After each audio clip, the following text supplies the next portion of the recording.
Hello student, how are you? Hope all are well. তো সামনে আমাদের ডাব্লিউবি, এসএসসি, গ্রুপ সি এবং group D পরীক্ষা অনুষ্ঠিত হতে চলেছে। তো সেই পরীক্ষার কথা মাথায় রেখে আজকে তোমাদের জন্য চ্যাপ্টার ওয়াইজ লসাগু ও গসাগু চ্যাপ্টার থেকে যে অঙ্কগুলি পরীক্ষায় আসার মতো সেগুলো নিয়ে আলোচনা থাকবে। তো ভিডিওটি শুরু করছি। তো প্রথম কোশ্চিন, দুটি সংখ্যার গসাগু 7 এবং তাদের অনুপাত 11:13। তো সংখ্যা দুটি নির্ণয় করো। তো এক্ষেত্রে আমরা মনে রাখবো সবসময় সংখ্যা দুটো কি কি হবে। মনে করো প্রথম সংখ্যা n1, তো গসাগু রেজাল্ট দিয়ে অনুপাতের পদ দুটোকে গুণ করতে লাগবে। তাহলে n1 ইকুয়াল টু কত হবে? 7 গুণ 11, তাহলে এটা হয়ে যাবে 77। আর দ্বিতীয় সংখ্যাটা কত হবে? n2 ইকুয়াল টু 7 ইন্টু 13, তো 91। তাহলে সংখ্যা দুটো হলো 77 এবং 91। তো এক্ষেত্রে আমাদের সঠিক আনসার অপশন বি। তাহলে বি সঠিক উত্তর হলো। নেক্সট কোশ্চিন, তো দুটি পরস্পর মৌলিক সংখ্যার গুণফল 323, তাদের গসাগু কত হবে? তো এক্ষেত্রে আমাদের মনে রাখতে হবে, আমরা কি জানি দুটো সংখ্যার লসাগু গুণ গসাগু ইকুয়াল টু সংখ্যা দুটোর গুণফল হয়। তো যেহেতু সংখ্যা দুটি মৌলিক বলা আছে, তাহলে এক্ষেত্রে লসাগু হবে কত? এক্ষেত্রে লসাগু হবে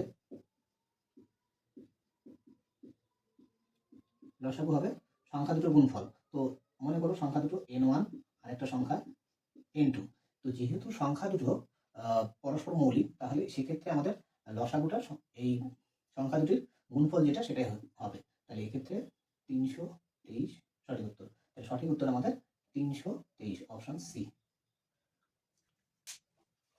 তো নেক্সট কোশ্চিন, তো এটি খুবই ইম্পর্টেন্ট একটি কোশ্চিন। তো একটি ঘন্টা 14 সেকেন্ডে 8 বার বাজে, তো 16 সেকেন্ডে কতবার বাজবে? তো এটা খুবই ইম্পর্টেন্ট। তো এক্ষেত্রে আমাদের মনে রাখতে লাগবে, তাহলে 14 সেকেন্ডে বাজে কতবার? 8 বার। তো এক্ষেত্রে যদি 8 বার আমরা সংখ্যা দিয়ে লিখি 1 2 3 4 5 6 7 8, তো এখানে গ্যাপ কত? 4 5 6 7। তাহলে এখানে ব্যবধান কত হলো? ব্যবধান হলো ব্যবধান ইকুয়াল টু 7। তাহলে 14 সেকেন্ড লাগে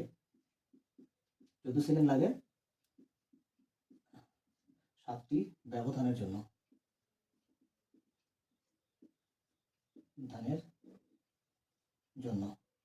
তো 1 সেকেন্ড লাগে 7/14টি ব্যবধানের জন্য। তাহলে এখানে কত সেকেন্ড লাগছে? 16 সেকেন্ড। তাহলে 16 সেকেন্ড লাগে, তাহলে কত হবে? গুণ হয়ে যাবে 7 গুণ 16/14। এটা কাটাকাটি করলে 2 দিয়ে কাটলে 8, তাহলে 8টি ব্যবধান। তাহলে কত পেলাম? 8টি ব্যবধান। তো এক্ষেত্রে 16 সেকেন্ডে কতবার বাজবে? তাহলে 16 সেকেন্ডে বাজবে 16 সেকেন্ডে বাজবে কতবার? এক্ষেত্রে সবসময় মনে রাখতে হবে ব্যবধান যত হবে তার থেকে 1 বেশি। তাহলে 8 প্লাস 1 9 বার বাজবে। নেক্সট কোশ্চিন, দুটি সংখ্যার যোগফল 342, তাদের গসাগু 19। এই ধরনের কত জোড়া সংখ্যা হতে পারে? এই টাইপের কোশ্চিনও পরীক্ষায় খুব আসে। তো কি করব? তো আমরা ধরে নেব প্রথমে। তো মনে করো প্রথম সংখ্যাটা গসাগু কত দেওয়া আছে? 19। তাহলে 19a, আর দ্বিতীয় সংখ্যাটা 19b। তো এখানে a b সবসময় পরস্পর মৌলিক সংখ্যা।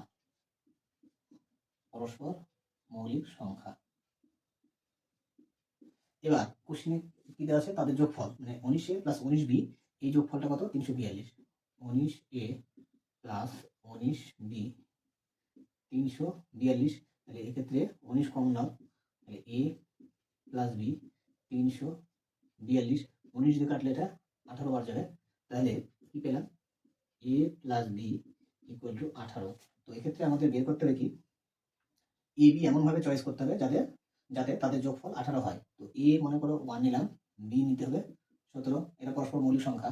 এবার এ নিলাম 11, বি নিলাম 7, এদের যোগফল 18, এটাও একটা কেস হতে পারে। আর কি? এ নিলাম 13, বি নিলাম 5, এদের যোগফল 18, এরা পরস্পর মৌলিক সংখ্যা।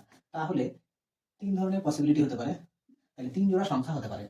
তাহলে 3 জোড়া সংখ্যা হতে পারে। এই মানগুলো এই জায়গায় বসিয়ে দিলে আমরা 3 জোড়া সংখ্যা পাবো।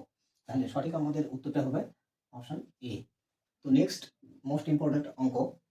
তো 5 অঙ্কের কোন বৃহত্তম সংখ্যাকে 6, 7, 8, 9 দ্বারা ভাগ করলে যথাক্রমে 4, 5, 6, 7 অবশিষ্ট থাকে। তো বড় বড় অপশন দেওয়া আছে। তো এক্ষেত্রে অঙ্কটা দুটো নিয়মে করা যায়, একটা নর্মাল নিয়ম, আরেকটা আমি অপশন ধরে করছি। অপশন ধরে করলে তাড়াতাড়ি হয়।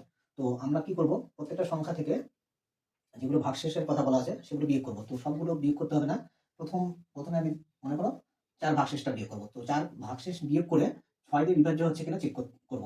অথবা আমি যদি অন্য অপশনগুলো ধরি, ধরো 7 বিয়োগ করলাম প্রত্যেকটা থেকে, তাহলে 9 দিয়ে ভাগ যায় কিনা চেক করতে হবে। তো আমি প্রথমটাই নিলাম। তো 99794, 4 দিয়ে বিয়োগ করব। 4 বিয়োগ করলে 9979 তো এই সংখ্যাটা 6 দ্বারা বিভাজ্য কিনা চেক করতে হবে। তো 6 দ্বারা বিভাজ্যতা চেক করতে গেলে আমাদের দেখতে হয় 6 সংখ্যাটা কি, 6 সংখ্যাটা 2 দিয়ে এবং 3 দিয়ে বিভাজ্য। তাহলে 2 দিয়ে এবং 3 দিয়ে বিভাজ্যতা চেক করতে হবে। তো এই সংখ্যাটি তো একক স্থানীয় অঙ্ক 0, তাহলে ডেফিনেটলি 2 দ্বারা বিভাজ্য হবে। এবার 3 দ্বারা বিভাজ্য কিনা চেক করতে হবে, ডিজিটাল সাম দেখতে হবে। ডিজিটাল সাম কত হচ্ছে, ডিজিটাল সাম 27, 27 পাঁচে 27 সাথে 32। তো 32 সংখ্যাটি 3 দ্বারা ভাগ যায় না। তাহলে এই সংখ্যাটি হচ্ছে, এই সংখ্যাটি অর্থাৎ এটি হচ্ছে, ভুল বললাম, এই সংখ্যাটি এটি হচ্ছে 3 দ্বারা বিভাজ্য নয়। তাহলে 3 দ্বারা বিভাজ্য নয়, 3 দ্বারা বিভাজ্য না। এবার দ্বিতীয় অপশন 99997, 4 মাইনাস করবো, তাহলে এটা কত হবে 9993। তো এইটা একক শ্রেণীর অঙ্ক, বিজোড় সংখ্যা, তাহলে 2 দ্বারা বিভাজ্য হচ্ছে না। তাহলে 2 দ্বারা বিভাজ্য হচ্ছে না আমার, তাহলে 3 দ্বারা চেক করার কোনো দরকার নেই। তাহলে 2 দ্বারা বিভাজ্য নয়। নেক্সট 99792, এখান থেকে 4 মাইনাস করবো, তাহলে কত হবে 99788। তো এটা হচ্ছে 2 দ্বারা ডেফিনেটলি হবে, একক স্থানীয় অঙ্ক 8 আছে। এবার 9 দ্বারা 3 দ্বারা যায় কিনা দেখতে হবে। তাহলে ডিজিটাল সাম চেক করো। তাহলে 18 আর সাথে 25, 25 আর 8, 25 8 33, 33 আর 8 41, তাহলে 41 হলো। তাহলে 41 হলো, তাহলে এটা ডেফিনেটলি সংখ্যাটি 3 দ্বারা বিভাজ্য না। তাহলে 3 দ্বারা বিভাজ্য না, তাহলে এটা হচ্ছে 3 দ্বারা বিভাজ্য নয়। এবার বাকি থাকলো লাস্ট অপশন। তো লাস্ট অপশন এটা চেক করলেও হবে, না করলেও, তিনটা যেহেতু হলো না, তিনটা অপশন হলো না, তাহলে ডেফিনেটলি এটাই হবে। তো তবু আমি চেক করে দিচ্ছি। তো পরীক্ষায় করার দরকার নেই।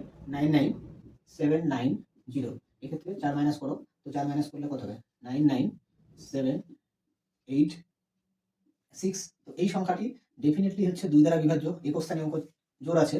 এবার ডিজিটাল সাম কত হচ্ছে 18, 18 সাথে 25, 25 আর 6 31, 31 8 39, তাহলে 39 হচ্ছে, 39 3 দিয়ে ভাগ যায়, তাহলে 3 দ্বারা বিভাজ্য হলো। তাহলে 2 আর 3 দ্বারা বিভাজ্য মানে হচ্ছে 6 দ্বারা বিভাজ্য। তাহলে পুরো সংখ্যাটা, এই সংখ্যাটি 6 দিয়ে ভাগ যদি করা হয় তাহলে কত ভাগশেষ থাকবে, 4 ভাগশেষ থাকবে। তাহলে আমাদের সঠিক উত্তর হচ্ছে অপশন ডি। তো ভিডিওটি সম্পূর্ণ দেখার জন্য অসংখ্য ধন্যবাদ। ভিডিওটি যদি তোমাদের ভালো লাগে, উপকারে আসে, তাহলে লাইক করবে, শেয়ার করবে এবং আমার চ্যানেলটি সাবস্ক্রাইব করবে। এরকম প্রতিদিন অঙ্কের বিভিন্ন গুরুত্বপূর্ণ অঙ্কের সমাধান সহজ ট্রিকের মাধ্যমে শেখার জন্য।